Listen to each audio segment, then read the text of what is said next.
James Kim and his wife Kati, a San Francisco couple with 2 young daughters, set out for the Oregon coast on the evening of November 25, 2006, in a silver Saab station wagon loaded with the particular kind of optimism that belongs to families on holiday.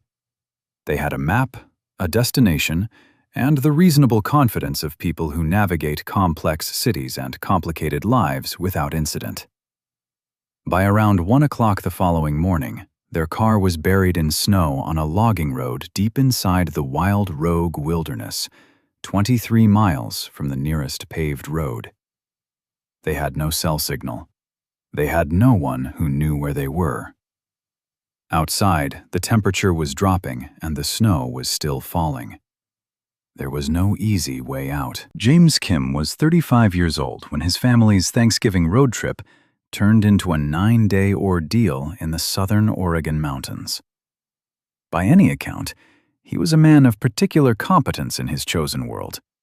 He had built his career at the intersection of technology and popular media, first as a senior analyst for Tech TV's international cable network, where he reviewed consumer electronics for shows including The Screensavers and Call for Help, and where his Lab Rats segment had made him a recognizable presence to anyone who followed the digital device industry in the early 2000s. By 2006, he was working as a senior editor at CNET, writing product reviews and co-hosting a weekly podcast called Crave with his colleague Veronica Belmont. He had also co-hosted the MP3 Insider podcast. A liberal arts graduate of Oberlin College, where he had double majored in government and English, James had, before his media career, worked as a legal assistant in New York and France, handled media relations for Major League Baseball's American League, and read scripts for Miramax Films. He and Kati owned 2 retail stores in San Francisco, Doe, a clothing boutique on Lower Haight Street, and the Church Street Apothecary in Noe Valley, a baby goods and organic skincare shop. James's father was Spencer H. Kim, an aerospace company executive. The family's life in San Francisco was urban, layered, well-organized. None of it had required them to develop any particular expertise in the wilderness of southwestern Oregon. It would be a mistake to read that last observation as criticism. The vast majority of people who drive the roads of America's Pacific Northwest in late autumn are not equipped for the wilderness. They do not need to be. The roads exist because they connect places, and the places are accessible, and the system of signs and gates and seasonal closures is intended to keep ordinary people on the routes that ordinary people can safely travel. James and Kati Kim were, in almost every relevant sense, ordinary people who had followed a map and found themselves on a road the map suggested was viable. The map was technically accurate. It simply did not contain the information that would have made their choice legible as danger. The Kim family had been on the road since November 18th, when they departed San Francisco for a trip that combined a Pacific Northwest vacation with work obligations for James. They spent Thanksgiving in Seattle, Washington with relatives, and on November 25th had brunch in Portland with a friend before setting out for their final destination, 22-Ton Lodge, a coastal resort near Gold Beach, Oregon. Before leaving the Portland area, they stopped at a chamber of commerce in a Portland suburb to request a map for a scenic route to the coast. They were traveling with what they had brought for a week-long family trip: clothing for 4, snacks for the road, a limited supply of water, and a paper Oregon State highway map. Penelope, 4 years old, was asleep in the back. Sabine, 7 months old, was in her car seat.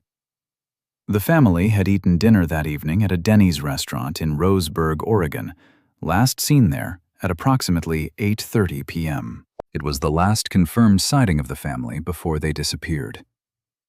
The route between Roseburg and the Oregon coast carries its own quiet hazard. Interstate 5 runs south through the Umpqua River Valley toward Grants Pass, and the natural exit for Oregon Route 42, the standard coastal connection, sits near Roseburg. The Kim family missed it in the dark. Rather than backtracking, they consulted the map and found an alternative route, Bear Camp Road, which crosses the Wild Rogue Wilderness and, on a summer day, would indeed connect Grants Pass to Gold Beach through some of the most dramatic landscape in the Pacific Northwest.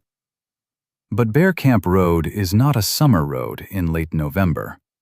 It climbs above 3,000 feet through the Coast Range, where snow begins falling and accumulating weeks before the calendar suggests winter has arrived. The road is narrow, crooked, unpaved in sections, and lined with steep drop-offs that reveal themselves gradually as headlights sweep around blind curves.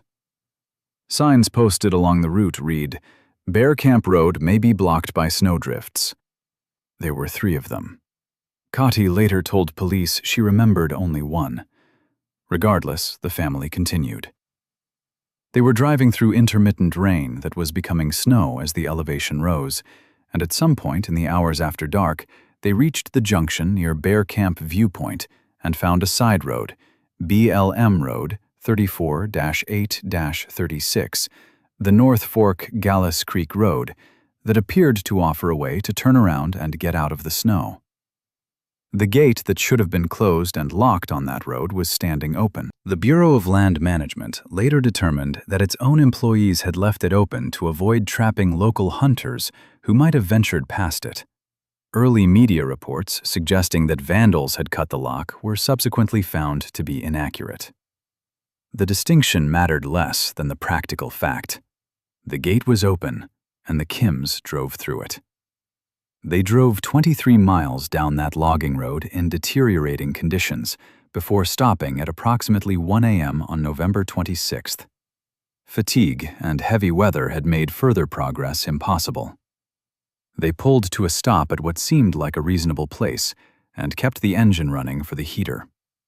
Outside, the Oregon mountains offered nothing but dark timber and falling snow. When morning came, the view from inside the Saab was different from what they had anticipated. The snow had continued through the night, and the car was effectively immobilized in accumulation the family had no equipment to clear. The road back to the gate, 23 miles of unpaved mountain road they had already found difficult in darkness, was no longer a realistic option without much more fuel than remained in the tank. James assessed the situation methodically, in the way that someone accustomed to evaluating options under pressure tends to do. They had limited provisions: road snacks, some water, the clothing they had packed for a coastal resort. They had a cell phone. They had a map. He and Kati talked through their position calmly. The consensus was that someone would come. People traveled this road. Search parties would be organized when their absence was noted. The best available option was to stay with the car, which was visible from the air if anyone searched, and to make themselves as detectable as possible while conserving what they had. Instincts kicked in. They immediately began rationing what little food remained, giving the larger portions to the girls. They used the car engine to run the heater, operating it in measured intervals to extend the fuel. James gathered wood from the surrounding forest and stored it under the car to keep it dry. The plan was rational. It was also entirely dependent on a rescue system that was not yet aware they needed rescuing. 3 days passed. The engine ran on. Outside, the snow continued to fall in the manner that Oregon mountain snow falls in late November, not in dramatic blizzard gusts, but in the steady, patient accumulation that coats everything in increments so gradual you barely notice the transformation until it is complete. The car heater was the family's primary defense against temperatures that dropped below freezing each night, and the heater was powered by the engine, and the engine ran on gasoline. On roughly the 3rd day, the tank ran dry. Those first days had a structure, however tenuous. James and Kati operated on the assumption that their absence had been noticed and that a search was in motion. They did not know that no one in San Francisco had yet filed a report, because no one yet knew they were missing. The family had intended to check into 22 Ton Lodge on the night of November 25th. The lodge's staff noticed the non-arrival, but there was no mechanism that automatically translated a missed reservation into an emergency notification. James's colleagues at Scent would not see him on Monday. His absence from expected contact would not trigger concern for days. In the wild rogue wilderness, 72 hours had passed since the car stopped moving, and no rescue was in motion. James rationed with the discipline of someone who understood supply chains and diminishing resources.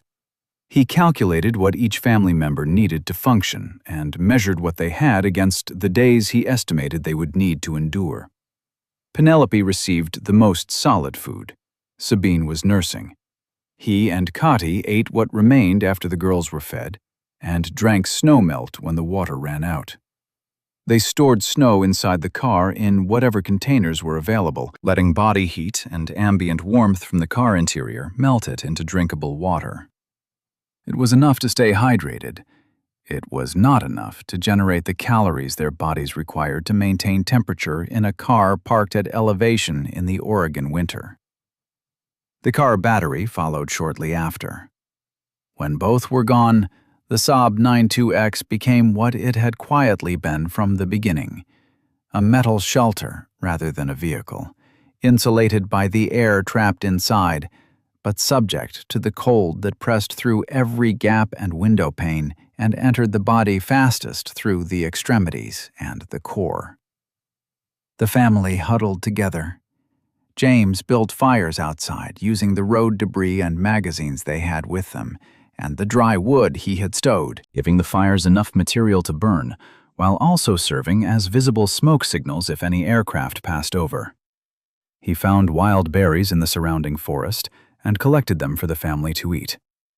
After examining them and considering the risk of poison without the ability to identify the species with certainty, the family decided not to eat them. It was the right call under the circumstances, and it also closed one of their last options for supplementing their food supply. Cotty was still breastfeeding Sabine. In the absence of formula or any other food source for the 7-month-old, this was not merely a parenting choice, but a physiological necessity that also created its own demands on Cotty's body. Breastfeeding requires caloric expenditure. Cotty's caloric intake had been reduced to whatever the road snacks allowed, supplemented by snowmelt that she and James collected and drank in place of the water they had exhausted. She began breastfeeding Penelope as well. The 4-year-old, whose last substantial meal had been at the Roseburg Denny's, was old enough to eat solid food, but had no solid food available. The decision was made without ceremony and without any alternative. James gave the remaining solid food to the girls and ate almost none himself. The parents were operating on the margin between endurance and depletion, aware that the margin was narrowing each day, keeping that awareness to themselves. Nights in the car were a particular kind of difficulty. The interior of the car retained some warmth from body heat and breath, but not enough to prevent the cold from doing what cold does over the hours of darkness, when no engine runs and no fire burns outside. They layered clothing, pressed the girls between them, and slept in whatever intervals the temperature allowed before the cold woke them again. James had kept wood dry under the car throughout the first days, and in the mornings he built fires to restore warmth and morale and visibility from the air. He maintained the routine, even as his body used more energy maintaining it than the food supply was replacing. On November 29th, the weather began to clear. They built the first true signal fire outside the car, flames visible above the tree line if any aircraft was looking. James then removed a tire from the Saab, a task requiring cold fingers and ordinary tools, punctured it, and burned it. The black smoke from a burning tire rises in a dense column that is difficult to miss from the air. They burned the spare first, then the remaining 4, one by one across the days that followed. Cotty described to investigators what happened when the smoke rose. The Oregon Coast Range's tall fir trees, pressed close around the road, dispersed the column before it cleared the canopy. The signal may have drifted apart and blended with cloud before it reached any altitude where a searching aircraft might recognize it as deliberate. The physical labor of removing a car tire without a proper jack on a snowed-in logging road at altitude in late November is not a trivial task. It requires sustained effort from hands already compromised by cold. It requires tools most travelers do not carry. James managed it 5 times across the days of their entrapment. 5 tires, including the spare, each rendered into fuel and signal, because the only alternative was to sit still and wait for a rescue that was, as far as either of them knew, not yet organized. The sound of burning rubber carried through the cold air. The smell was acrid and unmistakable to anyone within range of it.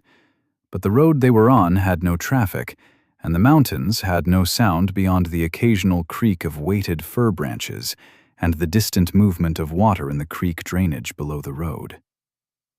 On the night of December 1st, 6 days into their ordeal, Kati heard the distant sound of a helicopter. She could not see it from inside the car. She scrambled outside into the cold, grabbed the umbrella with the reflective strips she had prepared, and stood in the road waving it toward the sound. The helicopter passed. It did not return. The search was in motion, as it happened. It had been active since December 1st, but it was concentrated in the wrong area, along highway corridors closer to Grants Pass, in the miles of road network that lay between the family's last confirmed sighting in Roseburg and the Oregon coast. The helicopter Kati heard that night was real. It was looking for her. It was looking in the wrong place. She went back to the car. She held her daughters. She did not record her thoughts about that sound fading back into the silence of the mountains. But the discipline with which she continued her daily signaling routine in the days that followed, the mirror flashing, the umbrella waving, the fires, suggests that she understood there was nothing to do but continue. Meanwhile, far from the logging road in the wild rogue wilderness where the Kim family waited, the apparatus of search and rescue had begun to move, slowly at first, and then with accelerating urgency. Back in San Francisco, it was James's co-workers at CNET who noticed first. He had not shown up for work. He had not been reachable by phone. The family's trip itinerary placed them somewhere between Seattle and the California coast, but no one knew with specificity where. On November 30th, 5 days after the family had last been seen at the Roseburg Denny's, James's colleagues filed a missing persons report with the San Francisco Police Department. Oregon State Police began coordinating with local Josephine County authorities. Spencer H. Kim, James's father, did not wait for official processes. He commissioned private helicopters to join the aerial search and hired additional resources to accelerate what the formal system was moving to produce. More than 80 civilian volunteers joined local and state police and units of the Oregon Army National Guard in a widening search effort. The problem was fundamental. The last confirmed location of the family was Roseburg. The search area was enormous. Without a more specific coordinate, the forests and mountain roads of southwestern Oregon absorbed every resource deployed into them and yielded nothing. The breakthrough came from an unexpected direction. 2 engineers at Edge Wireless, Eric Fuqua and Noah Pugsley, working in Medford, Oregon, contacted search and rescue authorities and offered their help. They began searching through the data logs of the company's cellular network sites, looking for any record of the Kim family's cell phone making contact with a tower. On Saturday, December 2nd, they found it. On November 26th, 2006, at approximately 1:30 a.m., the night the family had first become stranded, the cell phone had made a brief automatic connection to a tower near Glendale, Oregon. The connection had not been strong enough for a voice call. It had lasted only seconds, long enough to retrieve 2 text messages. The cause was tropospheric ducting, an atmospheric phenomenon in which temperature inversions temporarily allow radio signals to travel farther than normal terrain conditions would permit. The signal was, in the most literal sense, a fluke. Fuqua and Pugsley ran the data through a computer program to determine which areas of the mountain terrain were within line of sight to that tower. The output was a narrowed search zone of specific geographic coordinates west of Glendale. It was the first concrete information about the family's location, and it shifted the entire focus of the search. That same morning, the morning of Saturday, December 2nd, James Kim made his own decision. He and Cotty had been in the car for 7 days. The food was effectively gone. The tires had been burned. Sabine's weight and color looked like what weeks of cold and starvation do to a 7-month-old body. Penelope had stopped asking when they were going home. James spread the official Oregon State Highway map across his knees and studied it with the focused attention of a man who reviews technical specifications for a living and believes in precision. He had driven west on BLM Road 34836 before stopping. He oriented himself to the road's trajectory on the map.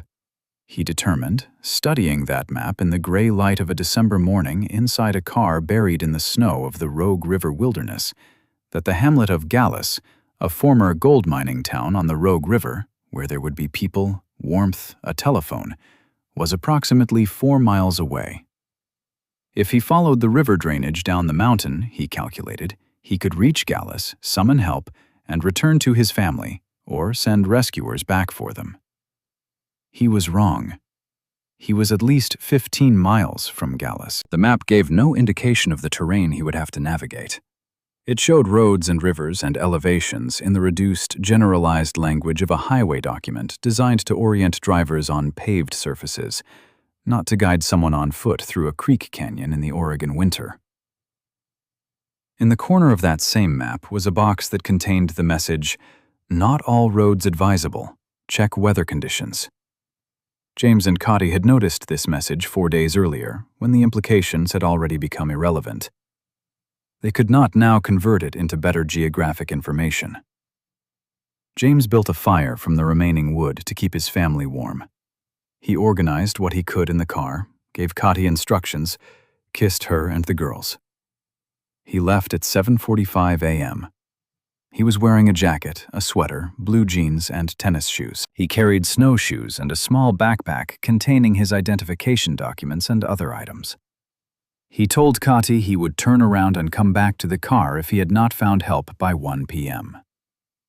Ryan Lee, a close friend in Portland who spoke to Cotty after her rescue, relayed what she had described about that moment. "She said he was kind of weak when he left, but she thought he would be okay," Lee said. James walked back up the logging road, the same road they had driven in 11 days earlier, retracing his steps for approximately 11 miles through snow. Where the road had climbed and descended through the mountain terrain, he now walked it on foot, in deteriorating winter clothing, carrying everything he had brought. At a point roughly 11 miles from the car, he left the road. Below him, a ravine descended northeast toward the Rogue River.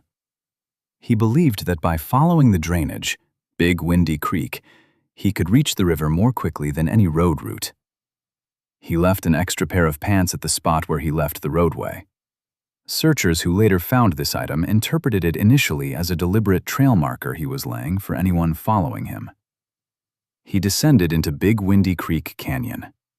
The terrain in that drainage is not a trail or a path. It is the bed of a mountain creek, a jumble of exposed rock, fallen Douglas fir, and blackberry thicket that collapses into steep walls of basalt on either side. The creek itself, swollen with snowmelt and November rain, ran cold enough to cause tissue damage in the extremities within minutes of sustained exposure. To follow the creek toward the river, James had to enter the water repeatedly, swimming across pools, crawling over submerged rocks, moving forward through current that pulled at his clothing and drove the cold of the water into his core temperature faster than any ambient air temperature could have. 2 miles into the canyon, he stopped long enough to drop another pile of clothing and pieces of his map at the edge of the creek. It is not known whether he dropped these items as trail markers or because the early stages of hypothermia had begun their work on his decision-making. The creek did not relent. Its gradient sent it down the mountain at an angle that required constant scrambling, using hands and feet over surfaces made slick by snow and water, and the moss that grows undisturbed on Oregon rock. James had been wearing tennis shoes when he left the car. Not hiking boots, not waterproof trail shoes, but the ordinary urban footwear of a man who had packed for a coastal resort and had not anticipated walking 16 miles through a creek canyon. The shoes would have saturated within the first crossing. After saturation, they provided warmth only marginally better than bare feet in cold water. His blue jeans, similarly, held water against his legs in the way denim does, absorbing rather than shedding moisture, transferring the creek's temperature directly to his skin. He continued. There is no record of him stopping to rest for any extended period. The autopsy found no injuries that would have forced a halt. The bruises and scrapes on his body documented a passage through difficult terrain rather than a fall or trauma. He moved, and the creek moved with him, and the mountain declined around them both at its own pace, and the afternoon light fell, and the canyon darkened. And at some point he spent a night in wet clothing in the bottom of Big Windy Creek Canyon in December in the Rogue River wilderness of southern Oregon. In the morning, or at some point in the hours that followed, he kept going. He was 16 miles from the car. He was 1 mile from Black Bar Lodge. Hypothermia does not announce itself as such to the person experiencing it. As core temperature drops below 95 degrees Fahrenheit, the brain's executive function begins to degrade. Judgment becomes compromised, disorientation sets in, and in the paradox known to emergency medicine as paradoxical undressing, the later stages of the condition produce a sensation of burning heat that compels the victim to remove clothing they cannot afford to lose. Searchers who followed James's path in the days after his disappearance found items of clothing discarded along the route. At the time, and with understandable hope, officials suggested publicly that James had placed these garments deliberately to guide searchers toward him. The autopsy would later conclude otherwise. Somewhere in the lower reaches of Big Windy Creek, after walking and swimming and crawling more than 16 miles total from the car, James Kim died of hypothermia.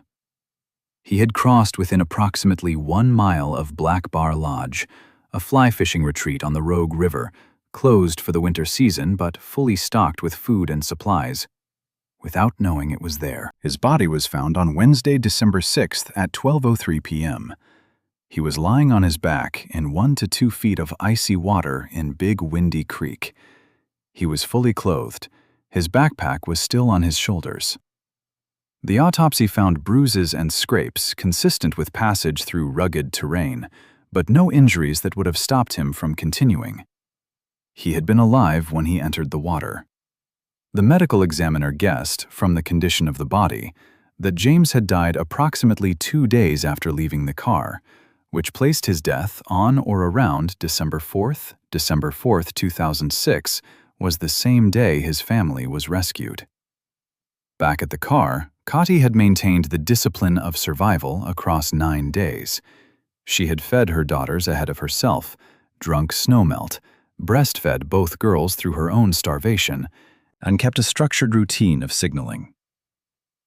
On the morning of December 4th, the cell phone analysis by Fuqua and Pugsley had directed search resources toward the area where the family was actually stranded, and multiple aircraft had been in the air over the mountain roads of Josephine County. At 1:45 p.m. on December 4th, a local helicopter pilot named John Reneer, not affiliated with any formal search effort, but flying independently in the area, spotted 3 figures walking on a remote road. He radioed their position to authorities. It was Kati and the girls. She had taken Penelope and Sabine out of the car and was walking, waving her umbrella with the reflective tape she had fixed to its frame, using the tool she had built in the days when James was still beside her. Reneer dropped supplies and radioed for an airlift. When Katie and Penelope opened the dropped packages, they found chocolate and Gatorade inside. Ryan Lee, who received one of Katie's first calls after rescue, said she described the moment the packages landed. They were dancing around. The three were airlifted to Three Rivers Community Hospital in Grants Pass. All were in good condition, according to Undersheriff Brian Anderson of Josephine County, who described their state after 9 days in the wilderness as remarkably good. Sabine was kept overnight for observation. Penelope's first substantial meal consisted of a hamburger, Cheetos, and hot chocolate. Katie ate chicken and mashed potatoes and asked for a fast food fish sandwich. Nurse Cynthia Russell of the hospital, speaking about Katie's decision to continue breastfeeding through her own deprivation, said, "That is what kept them healthy." Penelope, when she was carried into the hospital and the warmth settled around her for the first time in 9 days, told her rescuers that she had loved this place. She was 4 years old. She had spent more than a week in a car in the snow, eating whatever her parents managed to put in front of her, held by a mother who was slowly starving herself to keep both daughters fed. The remark carries a weight its speaker was too young to measure. It says something about the nature of children in extremity that cannot be extracted into any useful lesson, but that resists being set aside entirely. The search for James continued. On December 6th at 12:03 p.m., searchers following the trail markers through Big Windy Creek found his body. He had made it 16.2 miles from the car. He was 1 mile from Black Bar Lodge. It had been sitting there, stocked and closed and waiting, just beyond the next bend in the creek. The proximity is not incidental to the story, though it is not the most important thing about it. James had done the calculation that seemed right from inside the car and walked the distance the map suggested. He had not miscalculated from carelessness. He had miscalculated because the information available to him was insufficient, and the terrain punished the gap between the map and the ground with the impartiality that mountains have always brought to the question of whether people are prepared for them. Had he turned right instead of left from the car, had he continued down the logging road rather than backtracking up it, he would have reached a cabin within a day's walk. That fact is documented in the aftermath accounts. It is the kind of fact that lodges itself permanently in anyone who encounters it, because it reveals how proximity and distance become the same thing in the absence of a reliable map. Oregon State Police Lieutenant Greg Hastings spoke about James Kim's decision to walk out in the days that followed. He was making decisions, and she was too, that they thought would be the best for their family to survive, Hastings said. We should all ask ourselves what we would do in that situation. He was trying to save his family. Hastings was careful on the question of fault. He did what he thought was best. The aftermath moved through the institutions that surround such events in layers of speed and weight. On January 6, 2007, Spencer H. Kim published an op-ed in the Washington Post titled "Lessons in My Son's Death," in which he named the Bureau of Land Management, privacy laws he believed had delayed the missing persons process, local authorities' communication failures during the search, and the Federal Aviation Administration for failing to restrict media aircraft from the search area. It was a grieving father's accounting of every place where the system had failed his son, and it read with the precise, controlled anger of a man who had spent his professional life understanding how organizations succeed and fail. On February 18, 2007, a memorial service for James Kim was held at Golden Gate Park in San Francisco. The Oregonian, which had covered the story from its first hours through its final day, received the 2007 Pulitzer Prize for breaking news coverage for its work on the Kim family's ordeal. The prize citation described the coverage as skillful and tenacious, language that applied with equal accuracy to the woman who had spent 9 days keeping 2 small children alive in a silver station wagon in the mountains of southern Oregon. The cell phone breakthrough that saved Kati and the girls, a signal that existed for only seconds on November 26th, received by a tower near Glendale, Oregon, because atmospheric conditions had bent the radio waves over terrain that should have blocked them entirely, entered the technical literature of search and rescue as an illustration of what careful forensic analysis of cellular data can accomplish. In December 2009, Kati, Penelope, and Sabine appeared as a surprise at the Josephine County Search and Rescue Christmas party. Sabine was 3 years old. Penelope was 7.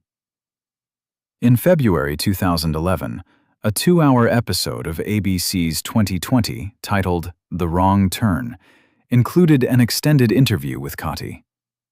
In it, she described the 9 days in a way that no summary has improved upon in the years since. The BLM gate on North Fork Galice Creek Road remained an object of administrative scrutiny for months. The initial media narrative, that vandals had cut the lock, was false. The investigation concluded that BLM employees had left the gate open deliberately to avoid the problem of trapping local hunters who had driven past it before the winter closure. The policy intention was reasonable. The outcome was that a family, following a map on a dark November night, encountered a gate that should have told them to stop, and kept driving. The official state map the Kim family used that night carried, in a box in its corner, the words, "Not all roads advisable. Check weather conditions." They saw it on the 4th day of their ordeal, when the observation had become a description of their situation rather than a warning they could act on. James Kim's story is one of love measured in the only currency available: effort, direction, forward movement into a wilderness that did not acknowledge the terms under which he was traveling through it. He did not die because he panicked. He did not die because he made the decision any reasonable person studying that map on that morning would necessarily have recognized as wrong. He died because the map was insufficient, because the terrain was far harder than any printed representation of it could convey, because the creek was colder and faster and longer than 4 miles, and because the body of a man who had not eaten in 7 days loses its capacity to generate heat at a rate that no amount of determination can compensate for.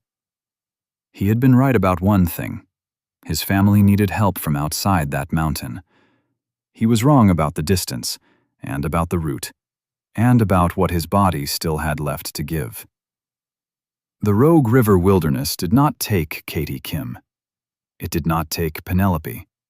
It did not take Sabine. What it took was James, a man who had reviewed the specifications of hundreds of electronic devices, who had once read scripts in New York and filed media credentials in France, who sold baby goods and organic skincare on Church Street in Noe Valley, who kissed his wife and daughters and walked out into the snow at 7:45 in the morning because he believed the river was 4 miles away and he could reach it. He was not reckless. He was not foolish.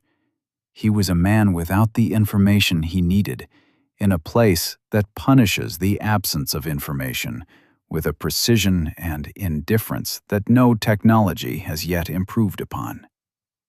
He left everything he knew: the map, the fire, the car, his wife and daughters, and walked into the canyon because it was the only direction he could think to go. That is not failure. That is what love looks like when all other options have already been tried. If this story stayed with you, if it made you think about the distance between confidence and knowledge, or about what families endure in the dark without anyone looking for them, please take a moment to like the video. It helps the channel reach more people. And if you want more true stories of ordinary people in extraordinary circumstances, subscribe and stay with us. Thanks for watching, and I'll see you in the next story.